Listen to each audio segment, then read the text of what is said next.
Buenos días, un gusto de poder saludarles nuevamente en esta mañana de día domingo. Les voy a invitar que oremos para la enseñanza del día de hoy, así que inclinemos nuestro rostro y oremos a nuestro Dios. Padre Santo, te agradecemos en esta hora, este día que nos concede de vida, de salud. Te damos gracias porque una vez más nos permite estar conectados para poder ser enseñados, instruidos, redarguidos a través de tu palabra santa, pura, perfecta y autoritativa. Te pedimos que tú nos dirijas en este estudio, que seamos transformados en nuestro carácter, como es el nombre de la serie que estamos llevando a cabo, todo para llevar más gloria a tu nombre, poder dar fruto apacible, fruto agradable a tu voluntad, apegado a tu voluntad. Así que tu Espíritu Santo, Señor, te pedimos, nos ilumine en esta mañana para poder comprender la verdad de tu palabra y ser transformados también a la luz de ella. Te lo pedimos por medio de tu Hijo Jesús. Amén. Hermanos, el día de hoy el tema a tratar se llama carácter versus dones o talentos. ¿Cuál es más relevante? Ese es el título de la enseñanza del día de hoy. Y para eso le voy a invitar que abra su Biblia en Hechos capítulo 6. Un pasaje que de alguna manera es conocido, pero que nos va a servir obviamente para ver qué es lo que nos enseña la Escritura respecto a esto. Carácter, dones o talentos. ¿Cuál es más relevante? Hechos capítulo 6, vamos a leer del versículo 1 al 6 de este capítulo. Y dice así: En aquellos días, como creciera el número de los discípulos, hubo murmuración de los griegos contra los hebreos, de que las viudas de aquellos eran desatendidas en la distribución diaria. Entonces los 12 convocaron a la multitud de los discípulos y dijeron: no es justo que nosotros dejemos la palabra de Dios para servir a las mesas. Buscad pues, hermanos, de entre vosotros a 7 varones de buen testimonio, llenos del Espíritu Santo y de sabiduría, a quienes encarguemos de este trabajo. Nosotros persistiremos en la oración y en el ministerio de la palabra. Agradó la propuesta a la multitud, y eligieron a Esteban, varón lleno de fe y del Espíritu Santo, a Felipe, a Prócoro, a Nicanor, a Timón, a Parmenas y a Nicolás, prosélito de Antioquía, a los cuales presentaron ante los apóstoles, quienes orando le impusieron las manos. El otro día, leyendo un libro de John MacArthur, me llamó la atención una historia que él contaba. Y esta historia comentaba lo siguiente: una persona iba manejando su vehículo y en un semáforo que se puso en rojo, obviamente esa persona se detuvo y el vehículo que quedó inmediatamente anterior a ella tenía un sticker en la parte de atrás, como nosotros siempre lo hemos, visto, con distintos mensajes. Pero el sticker que decía, o la pegatina que tenía puesto este vehículo, decía lo siguiente: si amas a Jesús, toca la bocina. Entonces, frente a esta cordial invitación, esta persona, de manera alegre, de manera, sintiéndose invitada a hacerlo, tocó la bocina. El asombro fue la respuesta inesperada. El conductor del vehículo se bajó, furioso, y le hizo un gesto obsceno. Y esta historia parece de alguna manera casi tragicómica, pero es la realidad que incluso nos ha tocado vivir de cierta manera. No solamente quizá a quienes nos toca conducir, sino que en distintos ámbitos de nuestra vida. Porque, ¿cuál es la realidad del punto de esta ilustración? Es que hoy día muchos cristianos, muchos en su vida cristiana, manifiestan ciertas realidades, como el sticker. Toca la bocina si crees en Jesús. Si amas a Jesús, enciende las luces, como sea el mensaje. Pero a pesar de que esa manifestación pública, este sticker, esta manifestación en su vida pueda ser muy, muy hermosa, muy razonable a la luz de las Escrituras, la verdad es que sus vidas dejan de alguna manera mucho que desear, su vida interior, su yo interno. Y se hace manifiesto en estas respuestas inesperadas, como este conductor que se baja y hace, además de tener, un carácter furioso, porque le habían tocado la bocina, manifiesta algo aún más interior, que es hacer un gesto obsceno.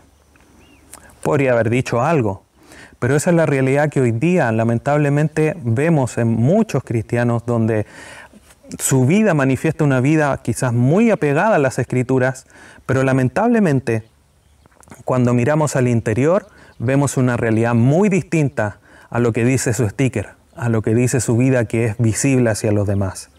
Por lo tanto, hermanos, esto es necesario que nosotros comprendamos el día de hoy a la luz de este pasaje que vamos a empezar a analizar. El hecho de hacer ciertas cosas o de ser bueno para ciertas tareas no garantiza, no es un sello de garantía en cuanto a qué es lo que hay en el interior de cada uno de nosotros. Lo importante no es lo que hacemos para lo bueno que somos, lo importante es qué hay dentro de nosotros, qué hay en nuestro corazón, cómo está renovado nuestro interior, como lo hemos visto en las lecciones anteriores. Y es esta razón, esta base, este sustento en lo que nosotros somos, donde se encuentra la real razón de hacer cosas agradables delante de los ojos de Dios. Dios nos agrada, como lo vimos la vez anterior, ya en algún momento su pueblo dijo, ya no quiero holocausto, quiero que me entreguen su corazón. Y ese es el mensaje que nosotros, a la luz de estas 4 enseñanzas que llevamos, debemos de comprender. Ya comenzaremos a ver cuáles son las áreas específicas del carácter que nosotros debemos moldear a la luz de la palabra del Señor. Pero lo importante de estas 4 lecciones es justamente esto, comprender que lo que era el carácter, por qué hay que transformarlo. Y obviamente hoy día, como parte final de estas 4 enseñanzas introductorias, por decirlo así, era comprender qué es más importante, qué es más relevante, el carácter o los dones o talentos. Y es lo que vamos a ir respondiendo. Por lo tanto, queridos hermanos, lo más importante es el carácter renovado que tenga nuestro corazón, el carácter que Dios ha transformado a través del nuevo nacimiento y que es un proceso, como lo dijimos la primera vez que empezamos a tratar esta serie. Es un proceso, Filipenses 1:6, convencido estoy, dice Pablo, persuadido del que comenzó la buena obra la va a culminar. Estamos en ese proceso de cambio. Y eso es algo que también obviamente tenemos que tener muy presente y tener siempre en consideración, porque quisiésemos nosotros que este cambio fuera inmediato en el momento que nacimos de nuevo, no tener que luchar con cambios posteriores. Pero esto es un proceso que Dios ha comenzado y el Dios perfecto, bondadoso, soberano, va a completar en la medida que pase el tiempo hasta la venida del Señor Jesucristo. Pero antes de ir al pasaje propiamente tal, es importante que comprendamos y definamos obviamente los términos que vamos a estar mencionando y que vamos a dilucidar. Lo primero es comprender qué es lo que son los dones espirituales, obviamente de una manera bien sencilla. No es el tema de hoy empezar a estudiar, escudriñar profundamente los dones, pero podemos decir que los dones espirituales son habilidades sobrenaturales. Y esta parte de esta definición es importante que la comprendamos. Los dones son habilidades, capacidades sobrenaturales, dadas de manera especial a los creyentes en el nuevo nacimiento por el Espíritu Santo. Es ahí donde somos dotados de estos dones, de estas capacidades sobrenaturales. ¿Con qué propósito? Con el propósito de equipar, de edificar a la iglesia. Y obviamente esto sea para una ayuda, para un beneficio mutuo, para todos. Entonces eso es importante, hermanos, que nosotros comprendamos. Los dones naturales son capacidades sobrenaturales, como lo es, por ejemplo, el hablar en lenguas, como lo es, por ejemplo, el tema de la sanidad. Quizás esos son como los más fáciles de comprender porque obviamente nadie tiene la capacidad de hablar en lenguas o un idioma sin haberlo estudiado antes. La capacidad sobrenatural, el don de lenguas, es esa capacidad de hablar en idiomas que uno no sabe. La sanidad obviamente también es fácil comprenderlo, pero todos los dones, a pesar de que nos parezcan más talentos, como lo vamos a ver recién, son todas capacidades sobrenaturales que humanamente nosotros no podríamos desarrollar y que son dados a través del Espíritu Santo en el momento de nuestro nuevo nacimiento. Es importante, hermanos, y lo recalco y insisto en esto, que los dones son capacidades sobrenaturales. Esa quizás es la palabra clave en la definición de lo que es un don. Por otro lado, tenemos los talentos, y los talentos son habilidades también, pero habilidades naturales, habilidades comunes, que se obtienen en el momento de la concepción, en el momento de que se nace, o de que obviamente el óvulo el espermio germina al óvulo y comienza a formarse el ser humano. Desde ahí comienzan a desarrollarse todo lo que son estas habilidades comunes que tienen el fin, entre otros, de entretener, de instruir, de trabajar, etcétera, etcétera. Entonces son habilidades, por ejemplo, la música, por ejemplo, habilidades de construir cosas, de armar cosas. Esos son talentos. Ahora, teniendo claro estas dos cosas, los talentos Dios los puede tomar y de cierta forma transformarlos o ocuparlos, guiarlos para que en el futuro alguien pueda desarrollar un don o tenga un don. ¿A qué me refiero con esto? Por ejemplo, si alguien naturalmente, en su concepción natural, tiene el talento de enseñar, Dios puede, y puede ser lo más lógico y lo más viable, que Dios, al momento de esa persona creer y nacer de nuevo, lo capacite y potencie ese talento natural de enseñar para que pueda ser un maestro de la iglesia. ¿Ya? A eso me refiero cuando los talentos, digamos, son de alguna manera la base o el sustento que Dios utiliza para cumplir su propósito en el ministerio al cual está llamando a esa persona o a ese hermano. ¿Ya? Entonces estos dos conceptos son importantes. ¿Cuál más importante que el otro? Ya lo vamos a ver en la medida que avancemos.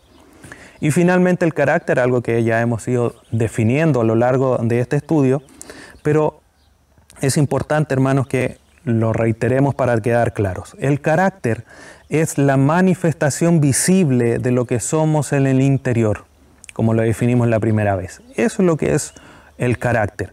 Dicho de otra manera, podríamos decir, o otra definición, podríamos decir que el carácter es la base de donde nacen nuestras virtudes, nuestras actitudes o nuestras conductas.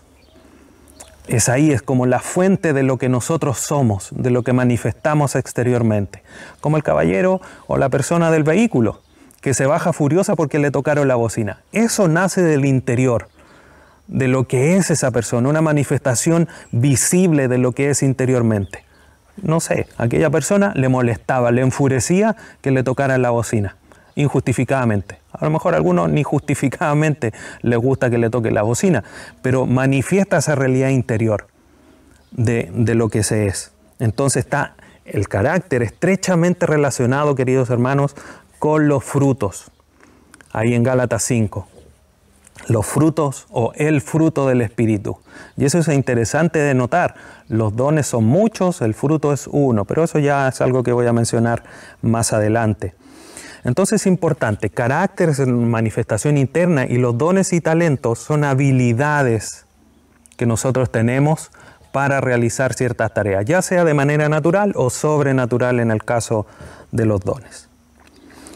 Bien, queridos hermanos, una vez completado esto y entendido estos términos, vamos a ver qué es lo que nos depara y qué es lo que nos enseña el pasaje que hemos leído de Hechos capítulo 6. Veamos primero, entrando ya de lleno ahí en Hechos 6, cuáles son los personajes que están involucrados en este pasaje, en esta historia que relata Lucas aquí en el capítulo 6. Lo primero, hay discípulos. Dice en aquellos días como creciera el número de los discípulos. Los discípulos son todos aquellos que seguían ya vamos a ver, a los apóstoles, a los 12, y que eran enseñados por ellos, obviamente en la doctrina del Señor Jesucristo. Y estos mismos discípulos que comienza aquí en el versículo 1, también son nombrados después, más adelante, en el versículo 5, y le dice, agradó la propuesta a toda la multitud. Otro término, pero que obviamente hace alusión a los discípulos, porque ellos fueron los que en su momento fueron reunidos, fueron citados para que tomaran una decisión, como ya vamos a ir avanzando. Entonces, en primer parte, los primeros que son nombrados en esto son los discípulos o la multitud.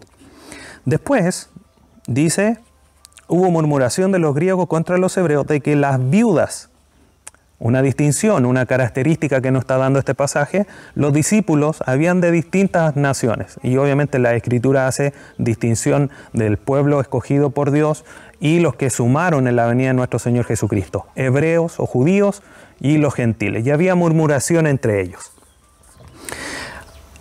Los otros personajes, que también lo menciona el versículo 1, eran las viudas. Principalmente, si bien se entiende en el contexto que son muchas viudas, aquí obviamente hay una alusión de alguna manera específica a las viudas griegas. Entendemos obviamente que las viudas son aquellas que su esposo, su cónyuge ha fallecido y han quedado obviamente desamparadas. Entonces los discípulos griegos tenían a sus viudas y ahí se estaba generando un conflicto que ya vamos a mencionar.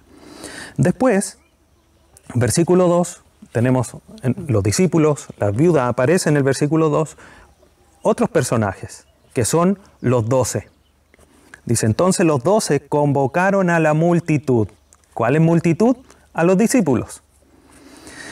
Estos 12 obviamente son los 11, sin contar a Judas Iscariote, que obviamente fue quien entregó al Señor Jesucristo, que fue reemplazado ahí en Hechos, en los primeros capítulos de Hechos, por Matías. Esos son los que ahora Lucas está reconociendo como los 12. Y aquí es importante hacer un paréntesis. Hay algunos que mencionan o comentan que era Pablo el apóstol número 12. Y eso lamentablemente no es así. Aquí hay un reconocimiento claro. De hecho, Pablo ni siquiera todavía se convierte, que eso ocurre en capítulos posteriores. Y aquí Lucas está reconociendo a los 12 que más adelante los reconoce como los apóstoles. Entonces estos 12, Matías es el que es considerado el apóstol número 12. Como bien dice Pablo, él es un abortivo, es uno que Jesucristo tenía ahí como una reserva para otra función, que era ir a los gentiles. Pero los 12 eran los que partieron con el Señor Jesucristo, los 11 más Matías. Y son reconocidos entonces aquí en este pasaje, nos sirve estos 6 versículos para reconocer que estos 12 son los apóstoles. ¿Cómo lo sabemos? Porque además de llamarlos los 12 aquí en el versículo 2, en el versículo 6, al final dice, los presentaron después de elegir a los que le habían encargado, los cuales presentaron ante los apóstoles, que son los 12.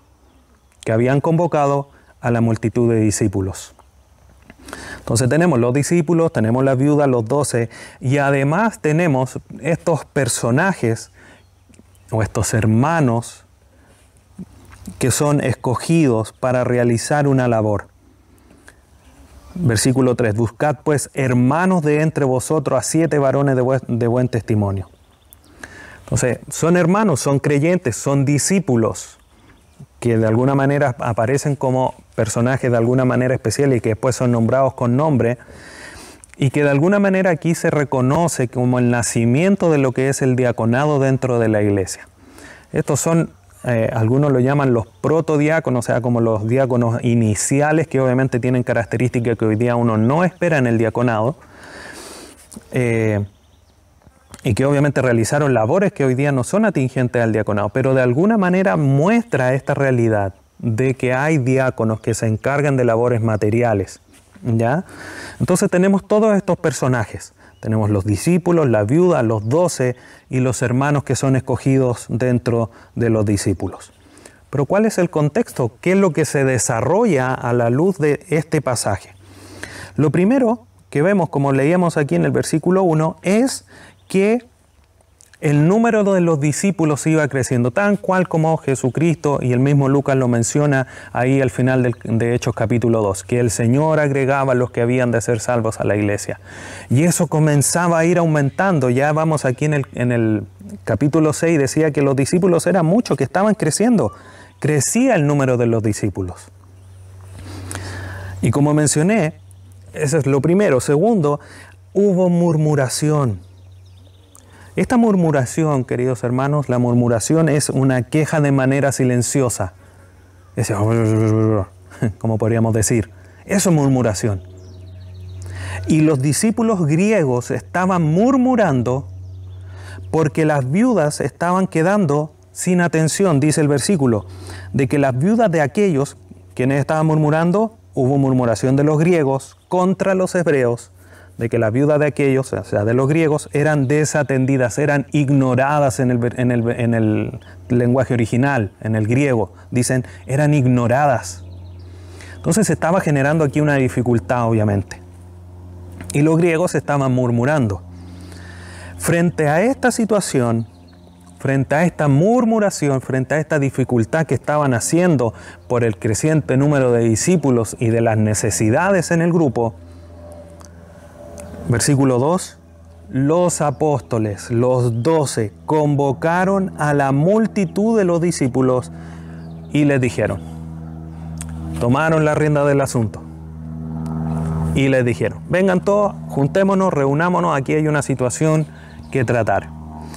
Y los 12, estos apóstoles, fijaron los parámetros, fijaron las prioridades que era necesario que la multitud tuviese en cuenta. ¿Qué fue lo que le dijeron?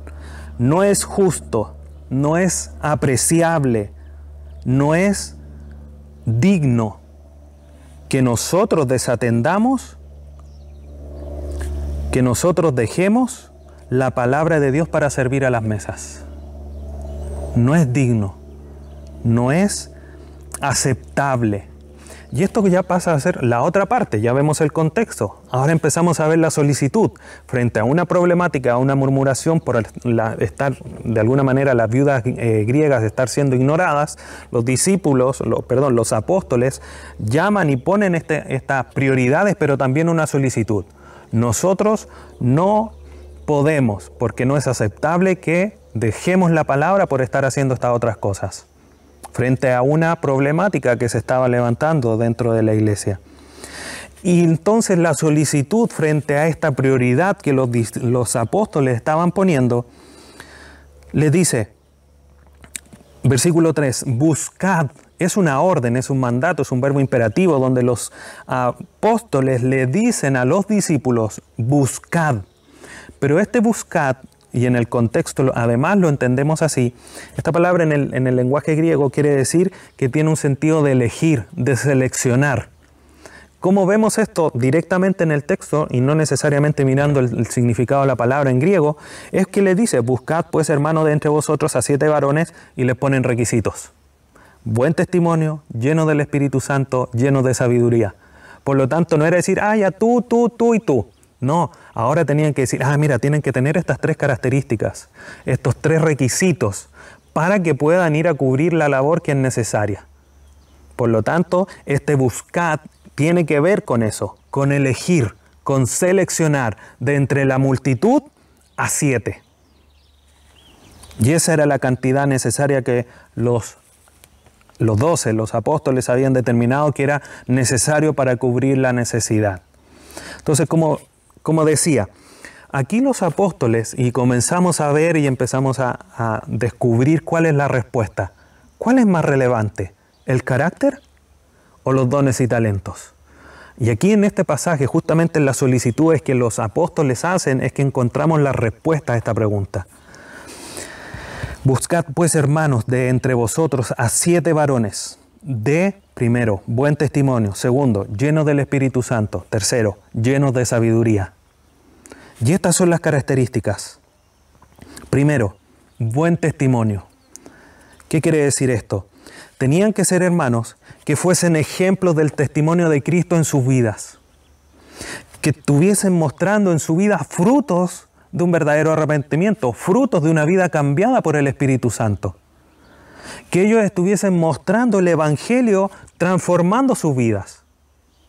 Por lo tanto, no podía ser cualquiera. Tenía que tener un buen testimonio, algo que era visible, algo que, como dijimos, que tiene que ver con el carácter, porque el carácter es la manifestación pública de lo que somos en el interior.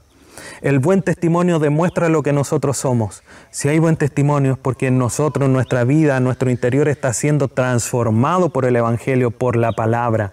Y como hemos visto, es necesario que eso se transforme y estamos en ese proceso de transformación. Por lo tanto, en esta multitud había, sin lugar a duda, a pesar de que el texto no lo dice, pero lo entendemos así, que había muchos de muchos caracteres, a lo mejor algunos tenían buen testimonio, pero había algunos que sobresalían de cierta manera. Eran solamente 7 de una multitud de los cuales había que elegir. Eso es lo primero. Por lo tanto, este buen testimonio nos demuestra esta realidad del cambio del carácter. Segundo, lleno del Espíritu Santo. Es lo otro el otro requisito que los mismos apóstoles manifiestan a los discípulos. ¿Qué quiere decir esto? Que estas personas, estos varones, estos 7 hermanos, tenían que ser personas o creyentes, por supuesto, que estuviesen controlados por el Espíritu Santo, que mostraran en sus vidas una plenitud espiritual y no otra cosa, que estuviesen demostrando que había comunión con Dios en sus vidas. Y eso es parte del carácter. No es algo que Dios nos dé, es algo que nosotros debemos hacer. No es una capacidad sobrenatural el que yo tenga que ser más lleno del Espíritu Santo, no. Por eso en Efesios, como lo hemos estudiado, dice, antes no se embriaguen con vino, sino antes ser llenos del Espíritu Santo. No sean como los gentiles que se andan emborrachando. Ustedes llénense del Espíritu, que su vida sea controlada por el Espíritu Santo. ¿Para qué? Para que canten himnos y salmos y cánticos espirituales, se exhorten los unos a los otros, etcétera, etcétera. Ahí en Efesios capítulo 5. Por lo tanto, queridos hermanos, estos 2 primeros puntos son importantes y nos responden de cierta manera, casi de manera completa, a la pregunta: ¿qué es más importante, el carácter o los dones y talentos? ¿Qué es más relevante? Sin lugar a duda que el carácter. Y digo relevante porque no es que los dones y talentos no sean importantes, claro que sí lo son. Pero frente a una elección de servicio, obviamente es el carácter el que prima. Y no solamente en el servicio, sino que también en la vida en general. Para poder tener buen testimonio, primero tenemos que tener un carácter desarrollado, un carácter que esté apegado a la palabra de Dios y no otra cosa. Y finalmente, llenos del Espíritu Santo y de sabiduría. Obviamente ese llenos de aplica a los dos, llenos del Espíritu Santo y llenos de sabiduría. Esto sin lugar a duda, queridos hermanos, el ser sabios, que no es otra cosa que lograr aplicar y utilizar el conocimiento para la vida diaria, es una consecuencia natural de ser llenos del Espíritu. Porque no son cosas que se puedan divorciar, son realidades en nuestra vida. O somos llenos del Espíritu Santo para poder ser sabios. Ahora, si queremos ser sabios y no querer ser llenos del Espíritu Santo, no lo vamos a poder conseguir.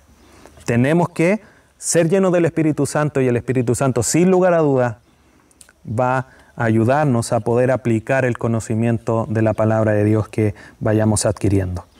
Por lo tanto, tenemos estos 3 requisitos que de cierta manera nos responden de manera completa, como dije, a la pregunta: ¿qué es más relevante? ¿Carácter o los dones y talentos? Sin lugar a duda que el carácter. ¿Por qué lo vamos dilucidando de esa manera? Porque vemos qué es lo que se esperaba de estas instrucciones. Ustedes júntense y busquen de entre ustedes hermanos de buen testimonio, llenos del Espíritu Santo, llenos de sabiduría. ¿Cuál era la respuesta esperada de todo esto? Es que estas personas llenos, insisto, buen testimonio, llenos del Espíritu Santo y llenos de sabiduría, tuviesen la capacidad de que a ellos se les encargara el trabajo, que ellos pudieran cubrir la responsabilidad de atender a las viudas griegas que estaban siendo ignoradas. Y los apóstoles, además, versículo 4, y nosotros persistiremos en la oración y en el ministerio de la palabra.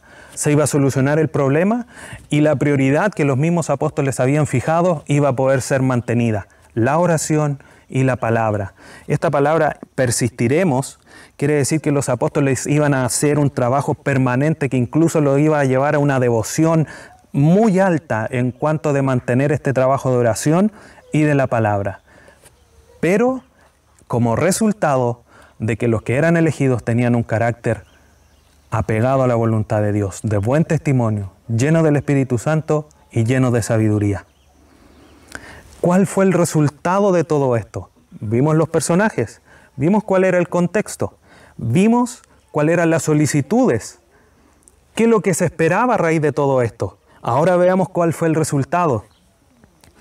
Frente a esta solicitud de los apóstoles, a esta orden incluso, no solicitud, versículo 5, agradó la propuesta a toda la multitud. Todos estuvieron de acuerdo, a todos les gustó esta solución. ¿Y qué es lo que los llevó a hacer? actuar en conformidad.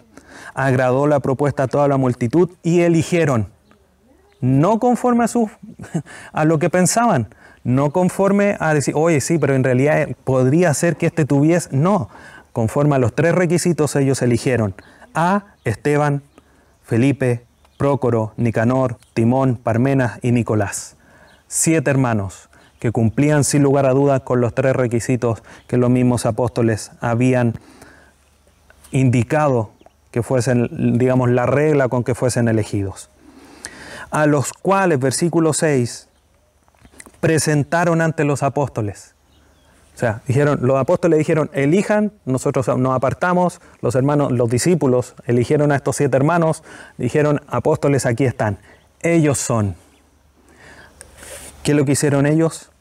Después de que fuesen presentados, los apóstoles oraron y le impusieron las manos.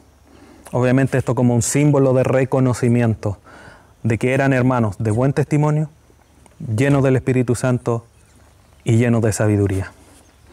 Entonces, hermanos, a la luz de este pasaje, vemos que no es lo más relevante los talentos o los dones. Porque aquí no se trató de elegir a quienes estuvieran siempre. Mira, este discípulo viene siempre. Hoy siempre está sentado en las primeras sillas. Siempre está tomando atención.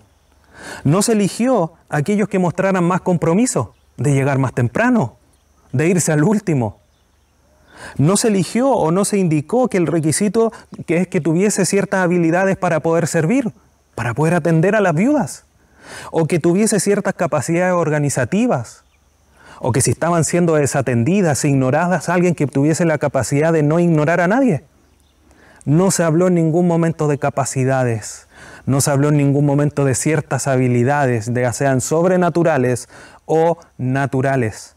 Se habló para poder realizar esta labor material de atender lo que estaba siendo desatendido, que eran las viudas griegas, se habló de carácter, de tener un buen testimonio, de ser llenos del Espíritu Santo y obviamente como consecuencia también ser llenos de sabiduría. Por lo tanto, lo más relevante en la vida del creyente es el carácter más que los dones. Ahora, queridos hermanos, para ir concluyendo, ¿es importante asistir a la iglesia de manera frecuente, permanente? Obvio que sí. ¿Es importante tener compromiso? Por supuesto que sí. Ahora, ¿es importante también servir con los talentos o con los dones? Por supuesto y obviamente que sí. Pero más importante que eso es tener un carácter formado a la luz del ejemplo de nuestro Señor Jesucristo.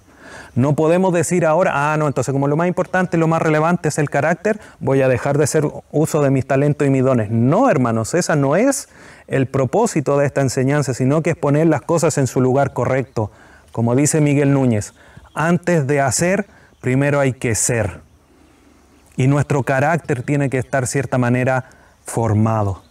Ahora, esto tampoco es que vamos a poner la vara y que todos tengamos que tener el carácter 100% formado, porque el que comenzó la buena obra la perfeccionará hasta el día de Jesucristo. Estamos todos en el proceso de santificación, en el proceso de formar nuestro carácter. Por lo tanto, queridos hermanos, siempre nosotros tenemos que tener en mente que los dones y talentos son un medio para alcanzar un fin. ¿Cuál es ese fin? La edificación mutua dentro de la iglesia. En cambio, el carácter es un fin en sí mismo, porque es a lo que nosotros como creyentes debemos llegar a ser. Miren lo que dice Romanos, capítulo 1, versículos del 11 al 13. Porque deseo veros para comunicaros algún don espiritual, a fin de que seáis confirmados. Esto es para ser mutuamente confortados por la fe que nos es común a vosotros y a mí, dice Pablo. Versículo 13. Pero no quiero, dice Pablo, hermanos, que ignoréis que muchas veces me he propuesto ir a vosotros, pero hasta ahora he sido estorbado, para tener también entre vosotros algún fruto, como entre los demás gentiles. Está bien que nos compartamos los dones, que nos edifiquemos mutuamente, pero no ignoren que también es importante el carácter, y más importante todavía. Y eso es lo que nosotros debemos de buscar. Antes de ser deslumbrados y poder capacitarnos con dones o ser habilitados con dones sobrenaturales, primero tenemos que ser. Ese tiene que ser nuestro primer foco, el primer peldaño que debamos de subir. Y como decía de cierta manera al inicio, si bien todos los dones son iguales, si todos los bienes, todos los dones son dados a todos los creyentes, no todos tenemos el mismo don. Todos tenemos dones distintos. Todos tenemos, pero dones distintos. En cambio, queridos hermanos, el carácter es algo que todos debemos desarrollar, porque el carácter es uno solo. Gálatas 5, 22 y 23. Mas el fruto. Cuando leemos la lista de los dones, por ejemplo, en Romanos, capítulo 12, hay una lista, de alguna manera extensa, pero aquí dice el fruto, no los frutos, el fruto del Espíritu: amor, gozo, paz, paciencia, benignidad, bondad, fe, mansedumbre, templanza. Contra tales cosas no hay ley. Y eso es lo que nosotros debemos de buscar, tener este fruto con todos estos elementos que nombra aquí Gálatas 5. Y eso es lo que nosotros debemos comprender, hermanos. Más importante que tener dones o talentos, es importante ser, formar un carácter. Eso es lo que nosotros debemos de buscar, eso es lo que manifiesta aquí las Escrituras. Porque no sacamos nada, citando justamente ahí la carta a los Corintios, capítulo 12, donde se habla de los dones. Puedo hablar en lenguas, puedo hacer muchas cosas, pero voy a ser como un címbalo que retiñe si no tengo amor. El amor es parte del fruto, parte del carácter. Entonces, antes de ejercer los dones y talentos, tenemos que tener formado en nosotros el carácter de Cristo. De cierta manera, o de alguna manera, bien avanzado en nosotros, porque nadie es perfecto. La perfección la vamos a alcanzar cuando nuestro Dios termine la obra que ha comenzado. Hasta el día de Jesucristo, Filipenses 1:6, que es un pasaje casi central a través de toda esta serie del carácter cristiano. Por lo tanto, queridos hermanos, comprendamos y convenzámonos a la luz de la Escritura que el carácter es algo sumamente importante que se debe formar en nosotros, que es llegar a ser a semejanza de nuestro Señor Jesucristo, y es la obra de Dios en nosotros, pero también nosotros somos responsables, como lo hemos visto, de insistir, de inquirir, de ser proactivos en buscar que esa sea una obra que se lleve a cabo en nosotros. Así que el Señor nos ayude y podamos comprender a la luz de su palabra que el carácter es algo esencial. Y como decía al inicio, ya vamos a comenzar a ver las áreas específicas del carácter que tienen que estar en nosotros para poder trabajar quizás con mucho más dirección, con mucho más algo concreto en nuestra vida, y pedirle al Señor obviamente que trabaje en nosotros. Queridos hermanos, oremos para que el Señor confirme esta enseñanza en cada uno de nosotros. Padre Santo, te agradecemos en esta hora este tiempo que nos has dado. Gracias por el ejemplo de tu palabra. Ayúdanos a comprender lo importante y lo relevante que es el carácter para poder servirte, para poder tener un buen testimonio, para glorificar tu nombre. Te damos gracias por este ejemplo que ha dejado a través de la elección de estos 7 hermanos para que pudieran atender a aquellas viudas que estaban siendo desatendidas. Porque entendemos a la luz de este pasaje lo importante que es el carácter. Porque como decíamos, más importante que tener es ser. Más importante que desarrollar dones es formar en nosotros un carácter. Así que te damos gracias, Señor, porque sin lugar a dudas sabemos que la obra que tú has comenzado la vas a culminar, y en eso descansamos, pero también ponemos esfuerzo, y ayúdanos a poner esfuerzo para que eso sea una realidad en nosotros. Te agradecemos, Dios amado, en esta hora por esta enseñanza. Tu nombre sea glorificado en medio nuestro y seamos nosotros transformados a la luz de tu palabra. Te agradecemos en esta hora, en el nombre de tu Hijo Jesús. Amén.